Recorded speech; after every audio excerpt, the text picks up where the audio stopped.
ఈ దినమున ప్రభువు నీతో సెలవిస్తున్న మాట. మన ప్రభువును ప్రిరక్షకుడైన యేసుక్రీస్తు వారి అతి శ్రేష్టమైన నామంలో మీ అందరికీ నా యొక్క హృదయపూర్వక వందనములు. నేస్తమా, రిబ్కా గురించి మనకు అందరికీ కూడా తెలుసు కదా.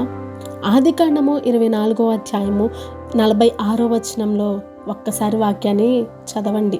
ఎలా ఉంటుంది అని అంటే, ఆ రిబ్కా యొక్క జీవితం ఏ విధంగా ఉందో ఒక్కసారి మన జీవితం అలా ఉందా లేదా అని ఒక్కసారి మనల్ని మనం పరిశీలించుకోవాల్సిన ఆవశ్యకత ఎంతగానో ఉంది.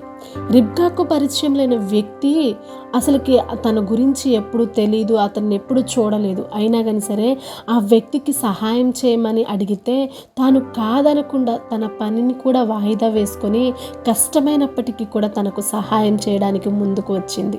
అందుకే దేవుడు ఆమెను దీవించి అబ్రహాముకి కోడలిగా చేశారు. చాలామంది తమ వాహనాల మీద ప్రయాణించేటప్పుడు కాలినడకన వెళ్ళే వారికి లిఫ్ట్ అడిగిన వారికి అడుగుతూ ఉంటారు. అయినా కానీ సరే వారికి లిఫ్ట్ ఇవ్వకుండా ఏం చేయకుండా ఉంటాం కదా. దాహంతో, ఆకలితో, వస్త్రహీనతతో ఉన్న వారికి సహాయం చేయని వారిగా ఉంటాం మనం ప్రేమించిన వారికి పరిచయం ఉన్న వారికి సహాయం చేస్తారేమో కానీ అపరిచితులకు అస్సలు కూడా ఎప్పుడు కూడా సహకరించుకోలేక వారిని పట్టించుకోలేక చాలామంది ఉంటాం.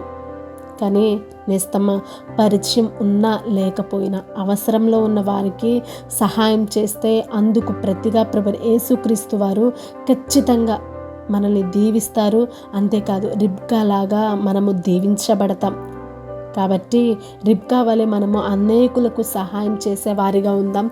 అనేకులకు కూడా మనము మన ద్వారా అనేకులకు సువార్త చెప్పేవారిగా కూడా మనం ఉండాలి. కాబట్టి దేవుడు మనలందరినీ కూడా దీవించి ఆశీర్వదించి అనేకులకు మాదిరిగా నీవు నేను జీవించుదుముగాక. Praise the lord.